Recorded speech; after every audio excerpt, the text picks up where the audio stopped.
Good evening and welcome back to Sports Talk ATL. I am Chase Earl, joined by Alex Lord. Braves fall 4-3, snapping their 3-game losing streak. My guy, Grant Holmes, was not perfect, but the highlight of this night, what everybody is talking about, is Brian Snitker's decision in the 9th inning. Now, this decision probably wouldn't have changed anything, but you never know, right? Like Eli White has been the hottest player on the planet. I mean, the guy's hitting like 370 over the last 15 games. I mean, he's been the Braves hitter. And you go away from him, and someone will say, oh, lefty, righty. That's not. Eli White has like 1,000 OPS this year against right-handed batters. Eddie Rosario has one hit, and you turn to him. And by the way, Sean Murphy was on the bench too. If you're going to go to anybody, like you'd think it'd be your power hitting all-star caliber catcher that you traded the farm away for that's having a pretty good start to the season. I mean, mind-blowing decision. And Brian Snitker said, I was hoping to conjure up some magic from Eddie Rosario. From when? From 2021, bud?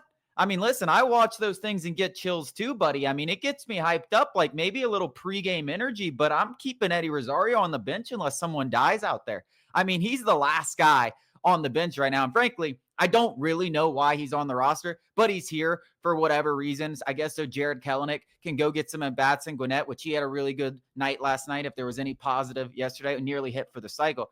But I'm not going to be I'm not a Snitker hater. But, I mean, this one was one of those decisions where you're just like, dude, you're not helping yourself out here for the guys that are Snitker haters. Yeah, I joke with it because I like to stoke the fire. You know, Snitker is senile. It's about time to, ride off into the sunset. I really don't believe that.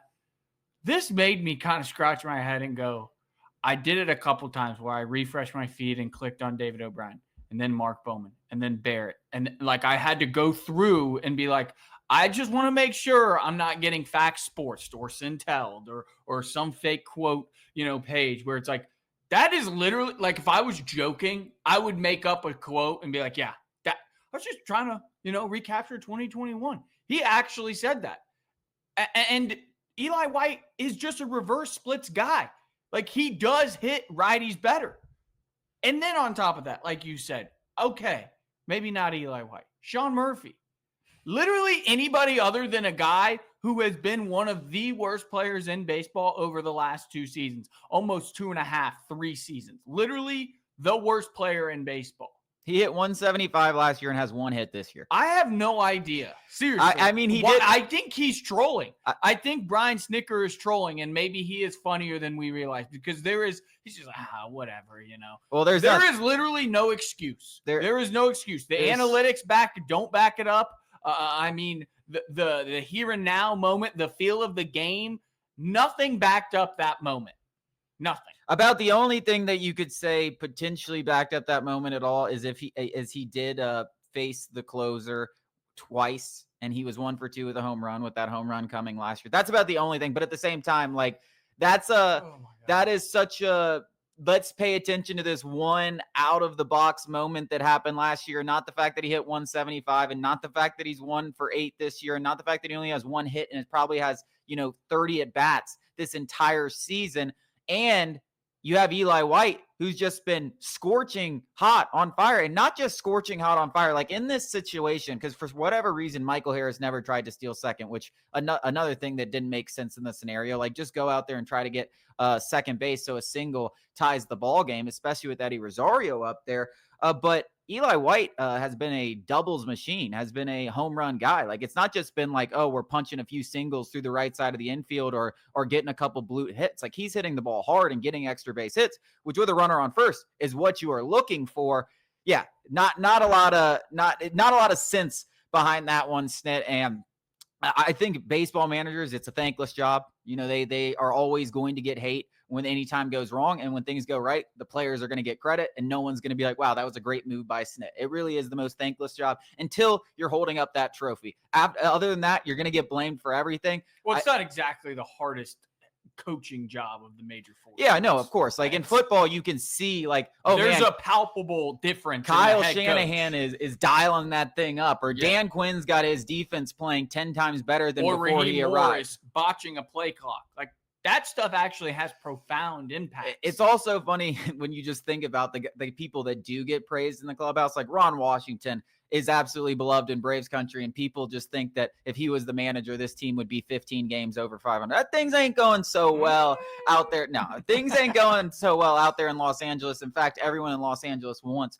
Ron Washington fired. And now it's just funny because he's the third base coach. Nothing can get blamed on Ron Washington, but he can get all the praise. Yeah, the best job in the world. It's like the backup quarterback. Yeah. It's, you get I'm still an NFL quarterback, and you get paid handsomely. I mean, you're getting paid than a lot of starters in the league, and you never take the blame. And all you do is, pack a dip, watch some film, crack a joke or two, and that's it.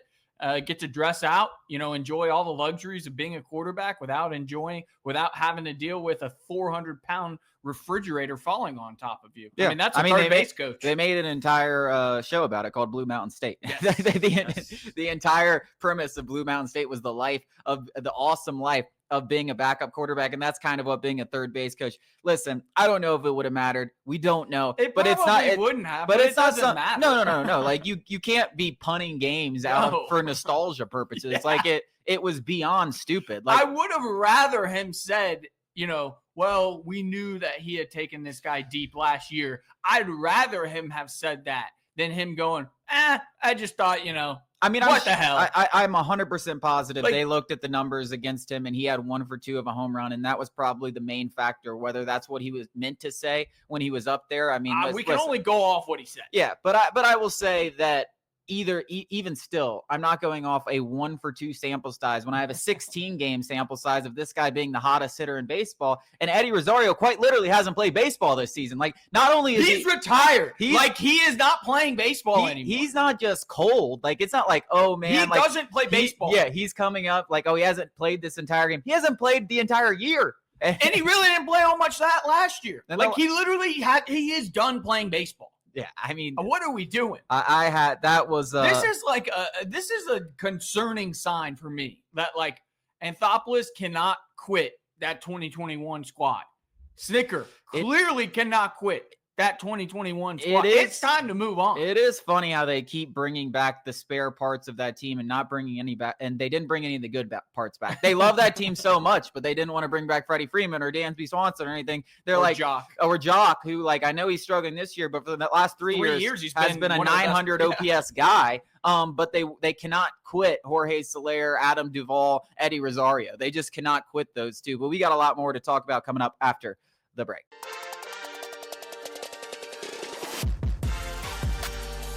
Welcome back into Sports Talk ATL. I am Chase Earl, joined by Alex or Joel Klatt. I mean, does anybody love Big Ten football more than Joel Klatt? Which is undoubtedly, I don't care if you think that the Big Ten has caught up to the SEC, which they haven't. The depth is not even close. But even the top, if you want to talk about the top teams, sure. I'm willing to talk about the top teams. I'm willing to have conversations that it's gotten closer. Undoubtedly, gap has gotten closer. But what I will not say, what I will not even hear, is that, and we'll get into Penn State because that's another thing I won't hear, that it's more exciting, that it's a better product. It is some of the most boring football you will watch. Every time I turn on a Big Ten football team, I'm like, wow, people up north, no wonder they hate college football. I would hate it too if this is everything that I got to see. I mean, it's so pathetically awful every single week. You get like 2 or 3 games. But let's start it off. Joel Klatt has Penn State number 1, and I'll let you go because I just went on a rant. But this is ridiculous. Yeah, I mean, are we kidding? I mean, this Penn State team last year was the best roster that James Franklin had ever had. I mean, quarterback to defense to the weapons to the offensive line, and look what they did. Exactly what James Franklin has done he is Mark Richt through and through. A great coach who cannot eclipse that, get over the mountain. And there's no shame in being that coach, but let's stop. Make a lot of money being that coach. Yes, let's stop acting like you're going to be in the Hall of Fame. Let's stop acting, though, like this guy is capable of getting this team over the hump. In particular, let's stop propping up Drew Aller. Oh, my God. We have seen so much to show that he is not that guy. In the biggest moments, that guy is missing, not even hitting getting his receivers a chance. I mean, unless he was targeting Tyler Warren last year, he was the worst quarterback I've seen with my own two eyes. And Tyler Warren was doing some circus stuff. And I just cannot understand, like, the people that brought this, and it's not just people that think Penn State is the best team in the country or think it's the people that are like, oh, Drew Allard could be the number 1 overall pick. Are we watching the same Drew Allard? Like, ignore if this guy wasn't a 5-star top prospect coming out of high school, this guy, nobody in their right minds would be talking about him. Hell, Penn State might have gone and gotten a transfer to get him if he wasn't so highly touted. I mean, this guy, and I, I've been scorned by this guy, and this is how I know a lot of these people saying this don't gamble. Because go bet on a Drew Allard passing yards prop. You'll give it up. Yeah, and you will realize how crappy he is, because that's when you're locked in. Yeah. Like, my two eyes don't leave him. And I'm like, okay, Drew, now's your time. And it's like, okay, another handoff, another handoff, another handoff. Miss deep ball. Okay, check down. Oof, yes, over 20 yards to Tyler Warren. Bang. And then you wait till that happens, because the next forward pass that he's going to complete that isn't a screen is going to be a 20-yard pass to Tyler Warren. That's all it was. I mean, he is the most overrated quarterback I have seen in quite some time. I mean, there are 15 to 20 better quarterbacks in college football right now. So I don't even want to have that conversation. I think Penn State will be a good team, like they always will. But in front of Texas, Ohio State, Oregon, give me a break. Let's have a nuanced conversation about this. I mean, let's just call a spade a spade. This guy is 6'5", 225, and he's got a big arm, and people are drooling and slobbering all over themselves for that. That's it. He has shown absolutely nothing on the field to warrant top overall pick conversations, in my opinion. I could name 4 guys. I mean, to me, deserve listen, and Georgia comes in at number 8, and that's the next thing I wanted to bring up. Obviously, that's the hometown team.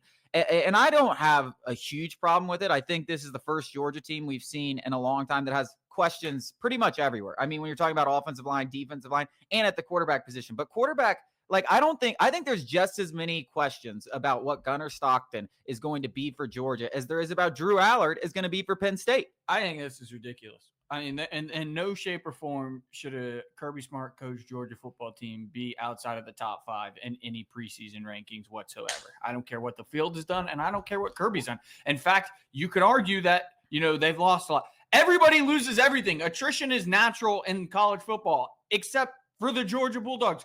Yeah, they lost a bunch. They had the best recruiting class every single year. Literally every single year. It doesn't matter. They're 1, 2, or 3. And generally speaking, they're top 2. Like, I don't know where this, like, oh, Kirby Smart, like, he's losing a bunch. So the next guys are still here. Like, that number 1 recruiting class is now up. The former recruiting class is now up. Like, this is not one. And I'm not a Georgia stan, but, like, let's call a spade a spade. I don't even care in the new era of the NIL that, like, it has leveled the playing field. That doesn't change my opinion that nobody is recruiting at a higher level more consistently than Kirby Smart. They'll figure it out. I think, but all right. So here's the only pushback that I would have on that, and which is why I wouldn't have Georgia. I mean, listen, I can say this right now. LSU's ranked ahead of Georgia. I'm an LSU fan. You want to talk about offensive line questions? LSU is replacing 5 starters across the offensive line. Well, 3 of them are really bad. So it's addition by. The best left tackle in college football and one of the best right tackles in college. Yeah, those. I mean, listen, they've got issues, but I think LSU at the quarterback position, you have a lot more faith in what you have. The wide receiver position, I think you have a lot more faith. Defensively, I think.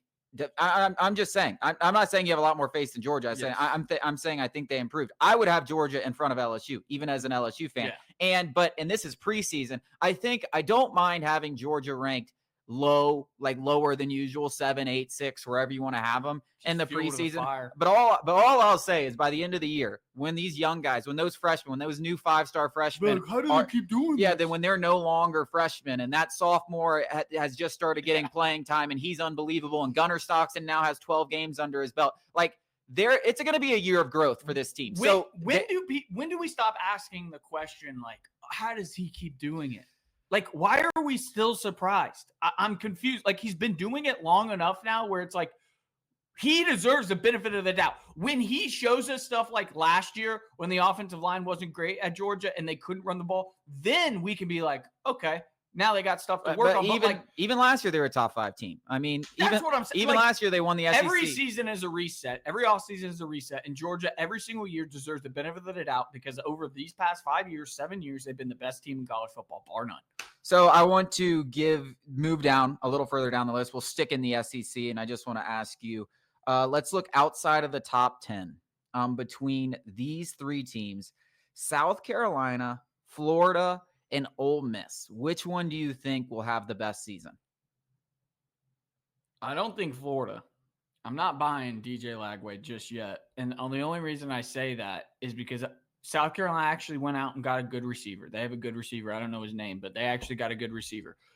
Florida's schedule is still so brutal. I think people are not remembering what kind of gauntlet they went through last year. That is the toughest schedule I've ever seen in my entire life. So even if they are good, like Ole Miss and South Carolina's schedules aren't, easy by any means, but in comparison, you have to, I think South Carolina, because they've got a great defensive front that can get after the passer.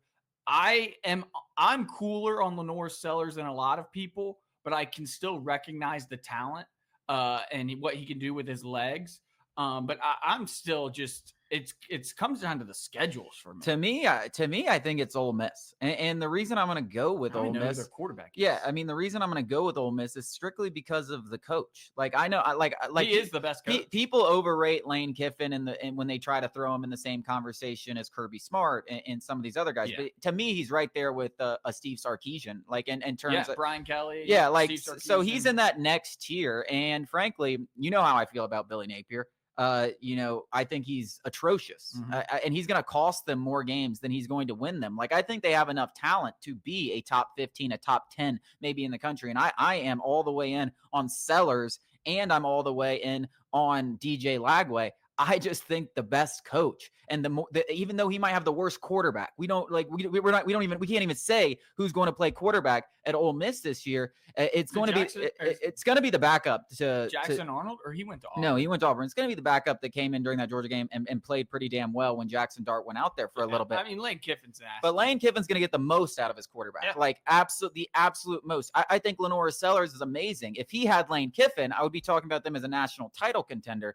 But I think Lenore Sellers is going to be sitting there playing hero ball a lot like he did last year, where it's like, put the team on my back. And he can do that 9 or 10 times a year, but can he do it 12, 13, 14, whatever it's going to ask? I don't think so. No, I agree with you. I mean, the schedules, the head coaches. How about Auburn here at 22? I'm waiting for Auburn to be good. I mean, I saw somebody pull up a stat on the NFL draft that, I mean, they haven't had a guy drafted in the first 2 or 3 rounds. It's pretty surprising. In like half of a decade or something, like something crazy where you're like, that's not true. And obviously they wouldn't put it on the TV screen if it wasn't true. Well, I mean, that's actually fair. I'll take that. I'll retract that. I'm still waiting for Hugh Freeze. You got a 5-star in Jackson Arnold. I still think Hugh Freeze, X's and O's. Say what you want about his off the field. He is a weirdo, all that stuff.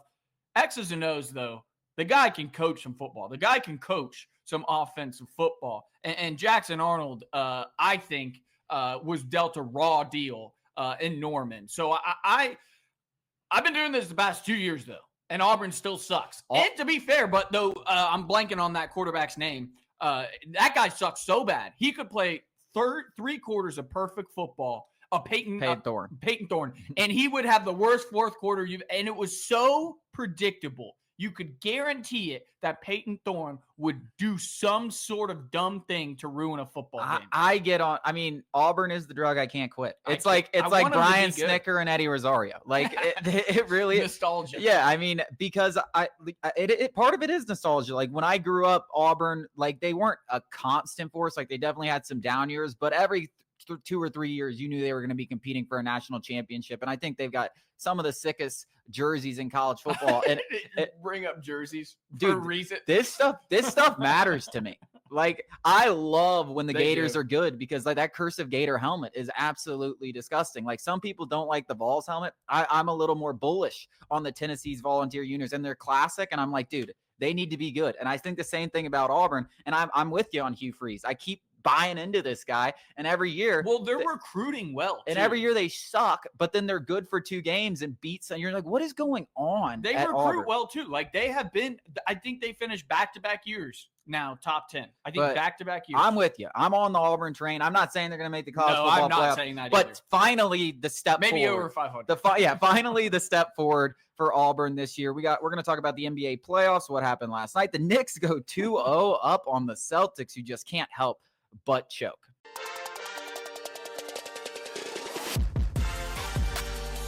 A shocker in Boston last night again.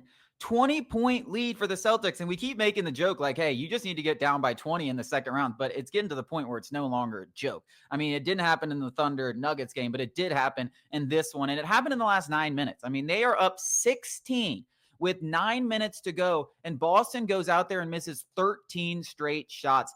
And the only thing I could think of was the fact that, and I think I brought it up maybe off the show to you yesterday or to somebody, it's like they are the most well put together team, and they have been for the last 2 years, and they've really not been tested in the playoffs. Like even this young core of players, the Jaylen Browns, the Jason Tatums, like those 2 guys in particular, every single time they have been up against a formidable opponent that can make games close, they do not win the series. Every single series they've won, it's been like, well, that team doesn't even belong on the same floor as you. Like they're winning every game by 30. Like last year, the entire playoffs, nobody was even a worthwhile competition for the Boston Celtics, and they win a championship, which doesn't happen very often. But anytime they are tested, they look so tight. Jason Tatum doesn't want the ball. Jaylen Brown kind of wants the ball, but he probably shouldn't want the ball in those huge moments. He's not necessarily the one-on-one guy you want taking those shots. Tatum loses his confidence so easily. Nobody else seems to want to step up. Derek White is the most confident one on the floor last night. How is that?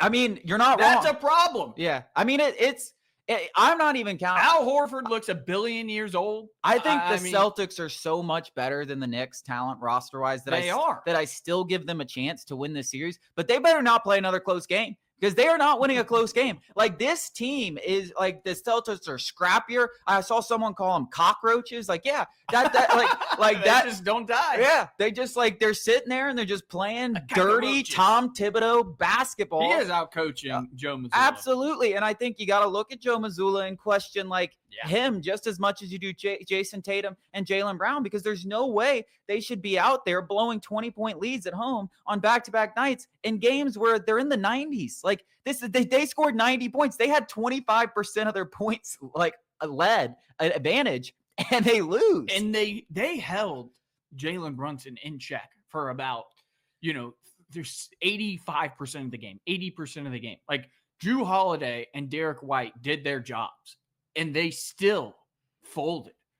Their offense is so painful to watch. I'm done betting on the Celtics, by the way. I did win first half, but lost full game. I am so done betting on the Celtics. Because it feels like got to have a basket, need a basket. Jason Tatum, just take him one-on-one and take the most ridiculous fadeaway shot because he thinks he's Kobe I've ever seen in my entire life. I mean, it's absolutely ludicrous what kind of offense they have. It is literally drive, try and get one-on-one, can't pass it, drive, try and get one-on-one. And even more than that, like these guys are folding. I mean, there was countless opportunities, wide open threes, missing them. Jason Tatum missing some wide open threes. Jaylen Brown should never shoot a three-pointer ever again in his life.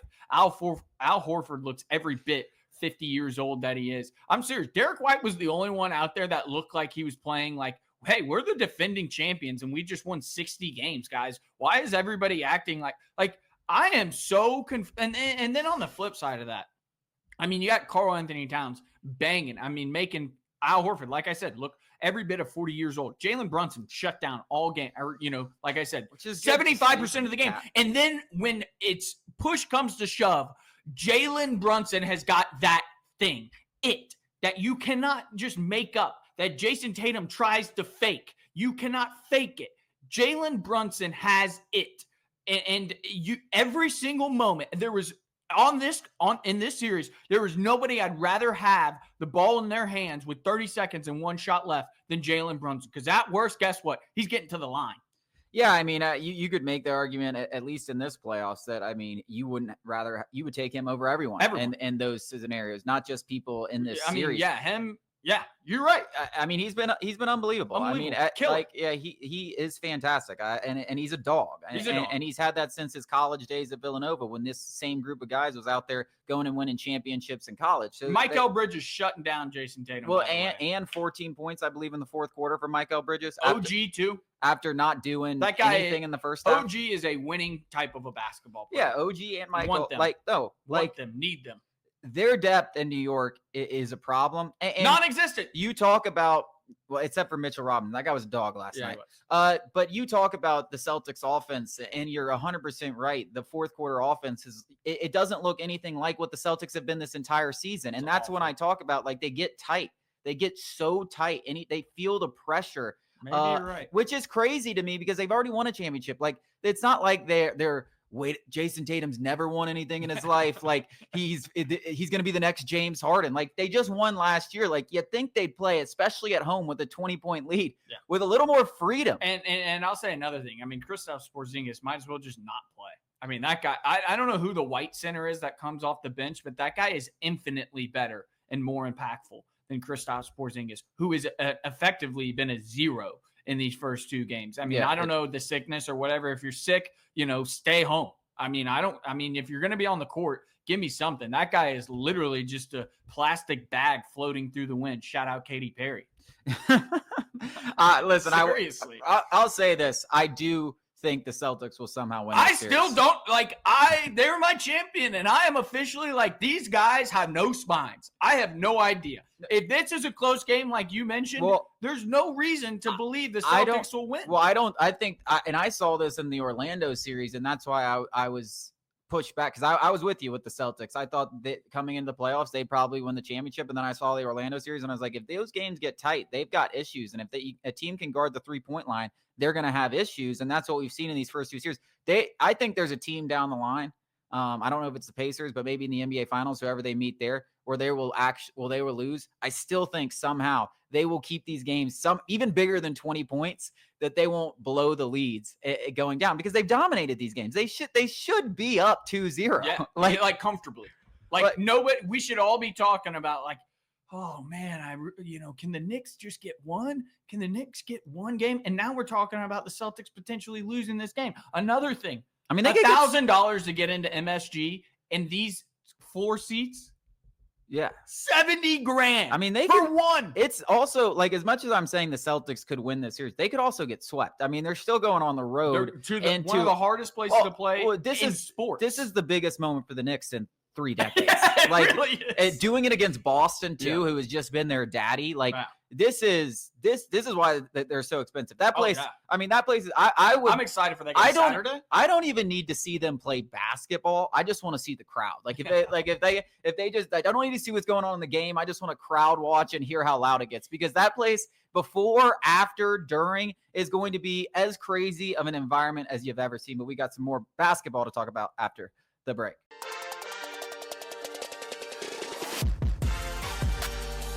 We finally had one of these top-seeded teams show up to the arena and play a good game of basketball. The Thunder, everyone was mocking Shea and Jaylen Williams after losing at home, blowing a 12-point lead. And yes, their interview was very cringy. But guess what? That interview is going to be looked back on a hell of a lot harder if they come out and keep doing what they did last night to the Denver Nuggets, where they dropped 146 points, and this game was over with about 7 minutes into it. It's pretty crazy, though, because it was the first 7-ish minutes of the game where the Nuggets lost it, because not that they necessarily really matched pace, but they were not too far behind, for the last 3.5 quarters. Like, the Nuggets were scoring, and the Thunder have a good defense. So, like, it was and at some point at halftime, I was like, okay, the Thunder can't shoot, 70% as a team from the field the whole game, can they?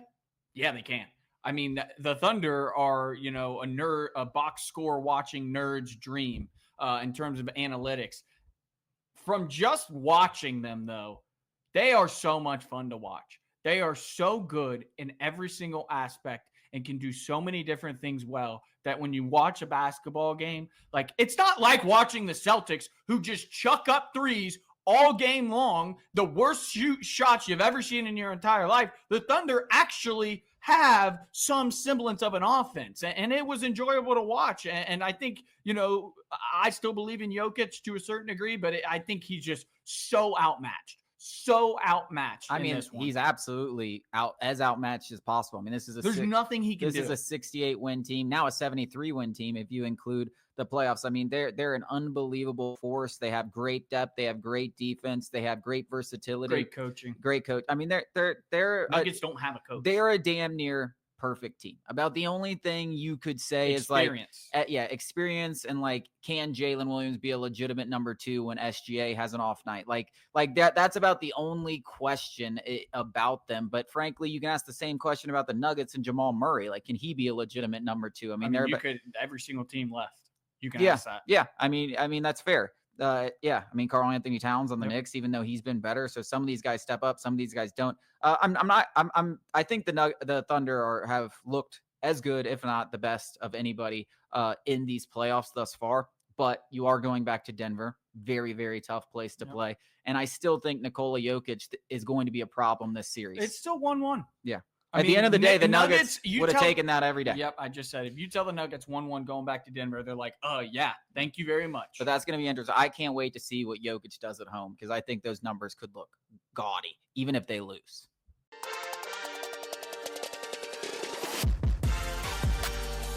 The Atlanta Falcons announced their rookie jersey numbers yesterday.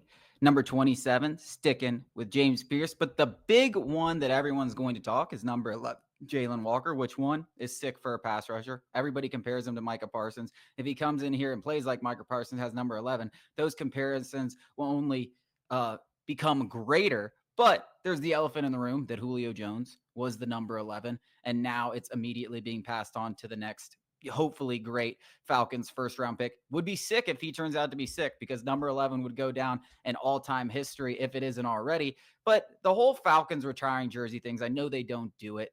Do you think that's lame? This is such a non-issue for me. I mean, there's a ring of honor. There's some way to immortalize these players, and I think that is the most important thing.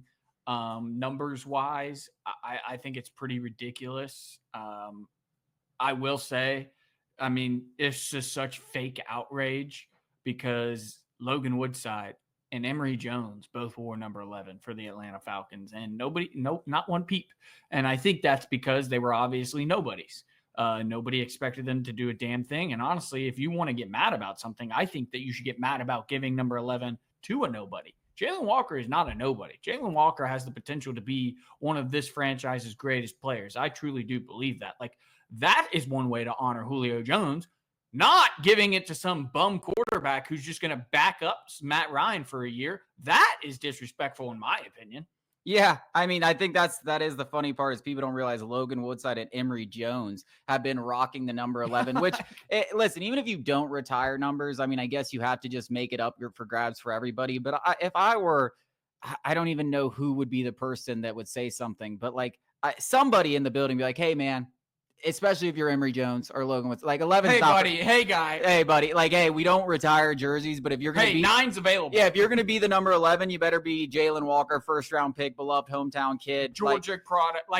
This isn't the guy to get your panties in a wad about. Yeah. And quite frankly, if there was ever going to be a moment where a number would be untouchable, it's number 2, because whether it's right or wrong, it's not my opinion. A lot of people think, including Arthur Blank, he's the greatest player in franchise history.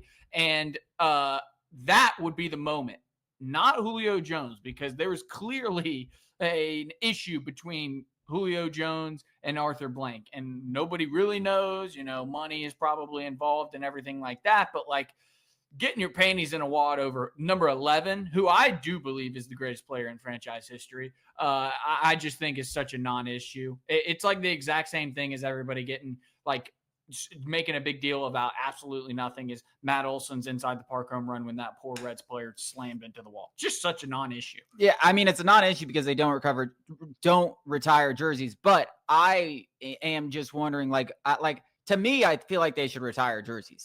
There's certain guys. Sure. Yeah. That's if my you say yes, sure. If you say no, sure. Why wouldn't you? No reason. Yeah, I just feel like jerseys get retired everywhere. I mean, logically thinking, you don't retire jerseys because you'll run out of jerseys. But that not here. That doesn't really happen. Well, it does because of certain you retire 6 numbers in the 80s, and your receivers are going to start running out of numbers. Well, I mean, I think offensive. I think my biggest thing is the Ring of Honor has been that is the gold crown in franchise. Yeah, but I think I think that's the Ring of Honor. Some of the people that are in the Ring of Honor shouldn't have their jerseys retired. I think the jersey retirement. I don't think there's many players in Falcons history. Period. We don't have that should have their jersey. Story. The only two in my lifetime are Matt Ryan and Julio Jones. Michael Vick is not having his jersey retired. Todd Gurley. But you know what I'm saying?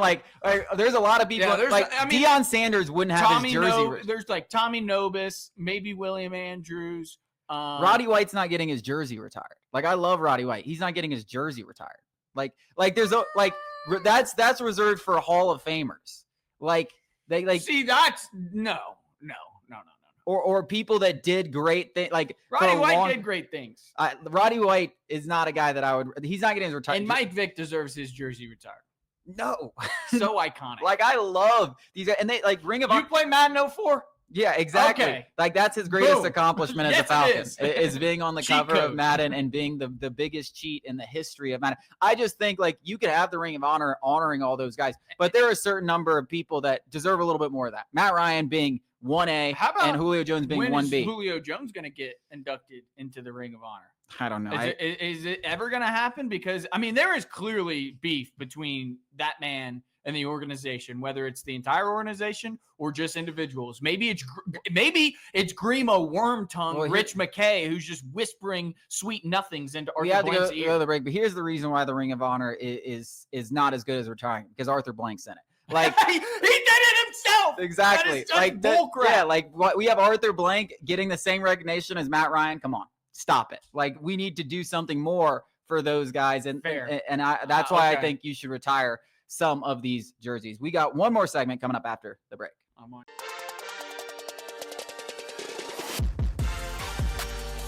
Wrapping up the show on a Thursday evening, we had a big trade in the NFL yesterday morning. George Pickens is heading to the Dallas Cowboys. Thoughts on that? Not great, Bob. If Mike Tomlin, the all-time, maybe literally, first of all, he's one of the greatest coaches of all time, but literally the players' coach in NFL history. There is nobody who has, kept more character-concerned guys on track ever. And he's the longest tenured head coach, I think, in any of the major sports now that Popovich is retired.